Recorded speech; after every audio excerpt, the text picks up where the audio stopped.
Habari za hizi tena, mtu wa Mungu, wewe ambaye umetoa muda kwa sababu ya kusikiliza neno la Mungu kwenye channel hii ya Mwanga wa Neno. Ni matumaini yangu kwamba hujambo. Na wiki iliyopita nimeanza kukuletea tupa au jiwe la kukunoa kwa sababu ya ufalme wa mbinguni na kwa sababu ya kuishi duniani kama mfalme. Wewe ni mtoto wa mfalme, lakini lazima ujue kanuni za kifalme za kuishi hapa duniani kama mtoto wa mfalme. Ndio nikakwambia jinoe ufanikiwe. Na nilikuahidi video 5. Nikakwambia hizi ukizisikiliza lazima utatoka sehemu moja kwenda sehemu nyingine. Na ya kwanza imekwisha kuruka, hii ni video ya pili. Na leo ninakuja kukuambia sasa unajinoaje. Kwa sababu nafikiri hilo ulikuwa unalisubiri sana, kwamba unaweza kujinoa namna gani. Na ukikumbuka kwenye video yetu ile iliyopita tumeongea kwamba kuna sehemu mbili kubwa za kujinoa. Jinoe kimwili, jinoe kiroho. Jinoe kimwili, jinoe kiroho. Sasa naanza leo na mambo ya roho. Na nitakupatia kitu kimoja tu. Ninataka niongelee hichi kitu kwa namna ambayo labda itakusaidia. Sitaki kukusumbua na kusoma maandiko mengi, utayasoma mwenyewe. Lakini nataka nikukumbushe vitu muhimu ambavyo ukivifanya vitakusaidia kuhakikisha kwamba unakuwa mtu wa tofauti. Wewe ukuumbwa kuwa hivyo ulivyo. Lazima uimpact pale ulipo. Kuimpact ni kuigusa dunia kwa namna yako. Yaani utukufu wa Mungu uonekane ndani yako kiasi kwamba watu wamtukuze Mungu kupitia wewe. Ndio maana siku ile ulipomuona Musa anatoka mlimani, unaweza ukajiuliza, mwalimu unasema nilimuona? Ndio, tumemuona kupitia maandiko matakatifu. Anang'aa mpaka watu wote wanasema huyu sio Musa tunayemjua. Kuna kitu alichokifanya, alijinoa. Siri ya kwanza ya kujinoa, kuwa na muda na Mungu. Umewahi kujiuliza nini maana yake maombi? Kuwa na muda na Mungu. Maombi sio kwenda kupiga kelele mbele za Mungu. Sio kwenda kukaa kumwambia Mungu sijui, Mungu hichi, Mungu hivi, Mungu hivi, Mungu hivi. Maombi ni kuwa na muda na Mungu. Na kwa nini uwe na muda na Mungu? Ili Mungu akunoe. Ukitaka kujua, ndugu yangu, wewe ni mashine. Wewe ni mashine iliyotengenezwa na nani? Na Mungu. Na ukitaka kujua, naomba uchukue vidole vyako viwili uviweke kwenye masikio yako. Bana tu kwenye sikio, kwenye matundu yako mawili ya masikio, usikie jinsi unavyounguruma kama generator vile. Wewe ni mashine, na mashine inahitaji nguvu, inahitaji mafuta kila siku kutoka kwa mwenye nayo. Ndio maana wewe mashine uliyotengenezwa na Mungu unahitaji kila siku usogee mbele za Mungu upate nguvu.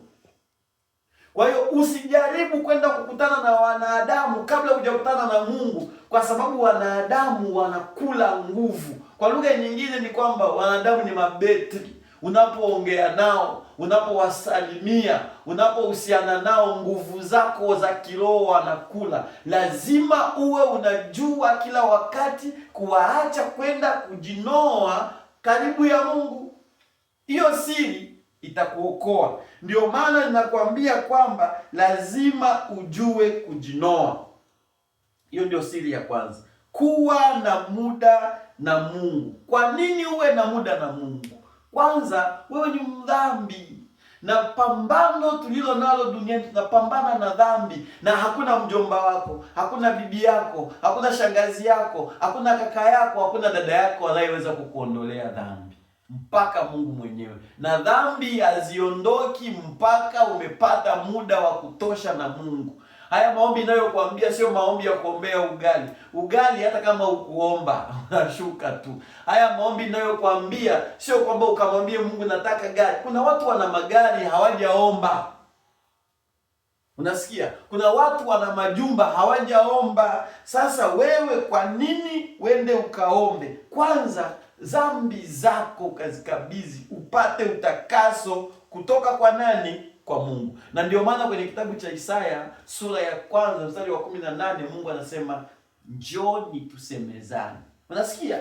Njoo yani mje mpate muda na mimi, tukae niwasikilize. Alafu anasema dhambi zenu zijapokuwa nyekundu. Umesikia hiyo? Ina maana hata kama wewe ni mdhambi kiasi gani, ngoja nikwambie, kinachokufanya kila siku unazini, alafu tena unarudia, alafu tena unarudia, alafu tena unarudia, maamuzi yako ya kuacha zina hayana nguvu. Huna muda mzuri wa kukaa na Yesu na utahangaika. Bahati mbaya kwako, unaweza ukawa shemasi kanisani, ukawa mchungaji, ukawa mzee wa kanisa, unafanya kazi ya Mungu, lakini dhambi zimekubana. Tatizo lako, huna muda na Mungu. Tumia muda na Mungu kwa sababu dhambi zako ziondoke. Jambo la pili, tumia muda na Mungu ili impact watu.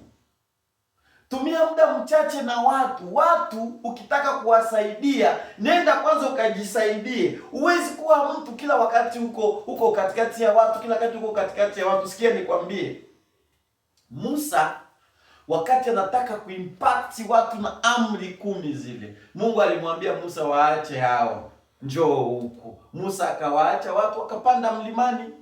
Huko aliposhuka sasa, kinachotokea unakijua. Paulo, baada tu ya yeye kukutana na Yesu, yeye mwenyewe anasema kwamba Yesu alimchukua mpaka maeneo ya Uarabuni huko, wakakaa wao wawili kwa muda wa kutosha. Yesu anamnoa. Kwa hiyo leo unamjua Paulo aliyeandika nyaraka nyingi kwenye Agano Jipya kwa sababu alitulia pamoja na Yesu. Yesu mwenyewe muda wake mwingi alikuwa anautumia kwenye milima. Kasome Agano Jipya. Kila sehemu ukimwona Yesu anafanya muujiza, ina maana amelala kwenye kituo cha maombi, anaongea na Mungu. Na kuna siku alikuwa katikati ya watu, kuna mtu alimgusa, alafu Yesu akasema, nasikia nguvu zimeniondoka. Na baada ya kuguswa, alikuwa hajamaliza hata safari, alikuwa anaenda kumsaidia binti ya Yairo aliyekufa. Baada ya kumaliza, akaondoka tena akaenda kujinoa. Kwa hiyo Yesu alikuwa mtu wa kuja, anaenda kujinoa, anakuja kuwasaidia. Wewe wasaidii watu kwa sababu huna muda wa kukaa peke yako na Mungu. Hata biashara yako ukitaka iwe na impact kubwa, mpe ahadi Mungu. Mnapokuwa nyewe wawili kwamba hii inajenga ufalme wako Baba, ningetaka isiwe biashara ya kawaida kama zile zingine. Una huo muda wewe. Nikwambie, sababu nyingine ya kutafuta kuwa na muda na Mungu ni kuongeza grade.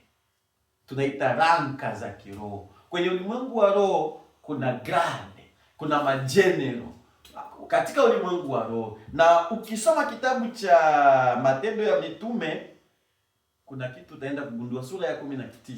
Paulo alikuwa mtu mkubwa katika ulimwengu wa roho. Alifanya miujiza kiasi kwamba watu wengine wakapewa vitambaa vya mwili wake viwaguse ili wapone. Lakini kuna watu fulani wafupi kiroho, eti kwa sababu baba yao ni kuhani, wakataka na wao pia wafanye kama Paulo.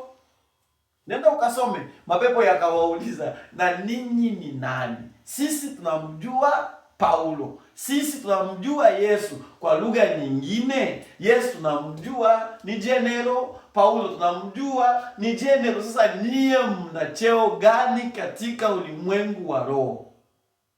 Kwa hiyo kuna matatizo madogo tu yanakupeleka unakumbwa haraka kwa sababu una nguvu, hujanolewa.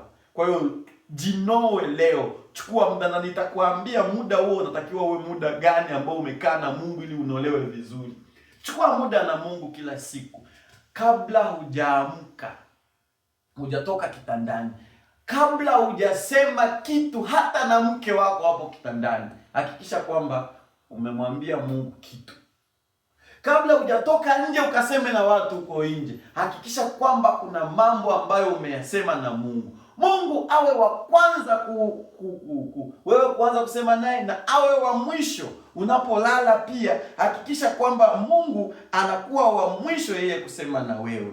Ndio maana tofauti na hivyo utakuwa mtu wa chini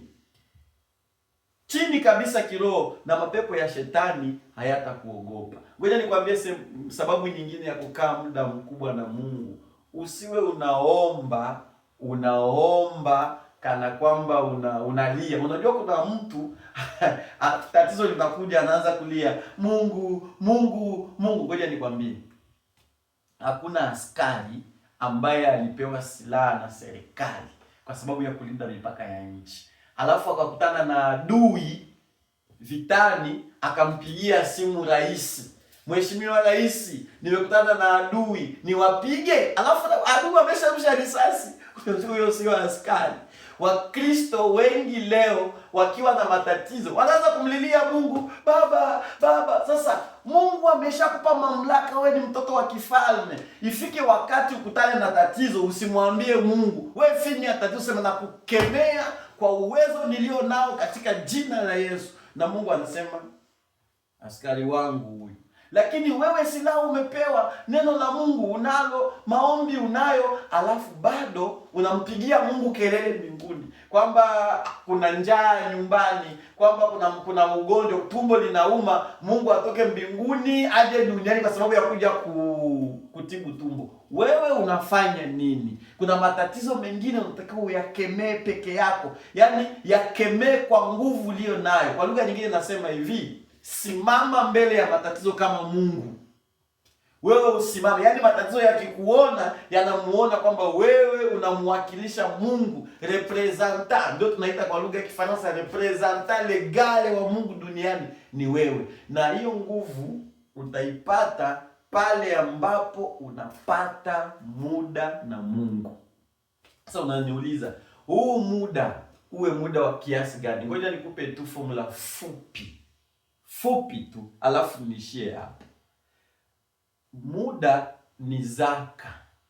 Tunatoa zaka ya vitu ambavyo siku hizi tunatoa kwa njia ya pesa. Tunatoa pia zaka ya muda, kwa sababu Mungu hakuumba vitu tu, Mungu aliumba pia muda. Kwa hiyo lipa zaka ya muda kwa Mungu.